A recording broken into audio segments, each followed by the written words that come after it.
Hello दोस्तों, स्वागत है मेरे YouTube चैनल कुमार हिंदी कहानियाँ में। आज हम सुनेंगे पंचतंत्र की एक कहानी। एक बार एक जंगल के निकट दो राजाओं के बीच घोर युद्ध हुआ। बस सेना का एक ढोल पीछे रह गया।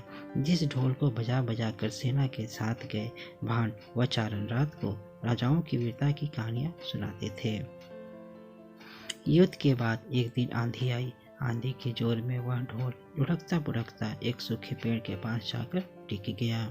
उस पेड़ की सूखी टहनियाँ ढोल से इस तरह से सट गई थी कि जब भी तेज हवा चलती वह ढोल पर टकरा जाती थी और ढमाढम की गुंजेमान आवाज होती। एक सियार उसी क्षेत्र में घूम रहा था। उसने ढोल की आवाज सुनी। वह बड़ा भयभीत हुआ।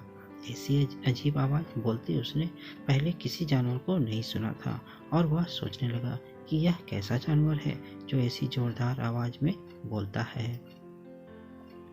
ढमाढम सियार छिपकर ढोल को देखता रहता, यह जानने के लिए वह जीव उड़ने वाला है या चार टांगों पर दौड़ने वाला। एक दिन सियार एक झाड़ के पीछे छुपकर उस ढोल पर नजर रखे हुए था। तभी पेड़ से नीचे उतरती हुई एक गिलहरी कूदकर ढोल पर उतरी। हल्की सी ढम की आवाज भी हुई, फिर भी गिलहरी ढोल पर बैठी दाना उतरती रही। सियार बड़बड़ाया, ओह, तो यह कोई हिंसक जीव नहीं है, मुझे भी डरना नहीं चाहिए। फिर भी सियार फूंक फूंक कर कदम रखता।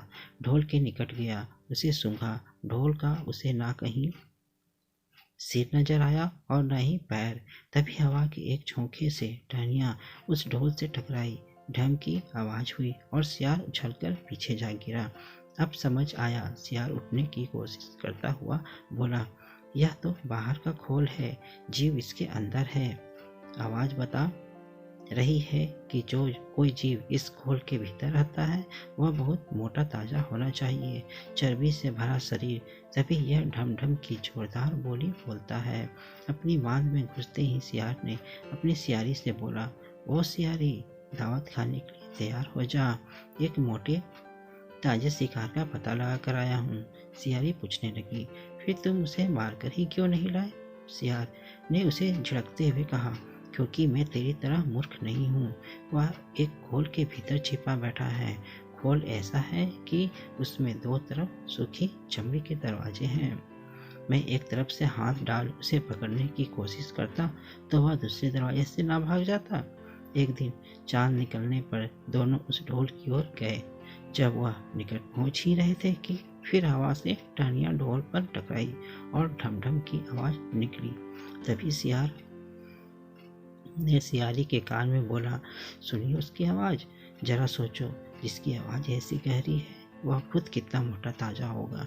दोनों उस ढोल को सीधा कर उसके दोनों ओर बैठ गए और लगे दांतों से ढोल के दोनों चमड़ी वाले भाग के किनारे को फाड़ने। जैसे ही चमड़ियां कटने लगी, सियार ने बोला, होशियार रहना, हमें एक साथ हाथ अंदर डाल उस शिकार को दबोचना है। दोनों ने हूं की आवाज के साथ दो हाथ ढोल के भीतर डाले और अंदर टटोलने लगे। अंदर कुछ नहीं था, एक दूसरे के हाथ ही पकड़ में आए। दोनों चिल्लाए, हैं, यहाँ तो कुछ नहीं है, और भी माथा पीट कर रह गए। तो दोस्तों, बड़ी बड़ी सेखी करने वाले लोग भी ढोल की तरह ही अंदर से खोखले होते हैं। अगर आपको मेरा ये चैनल अच्छा लगा हो तो मेरे चैनल को सब्सक्राइब, लाइक और शेयर जरूर करें। धन्यवाद।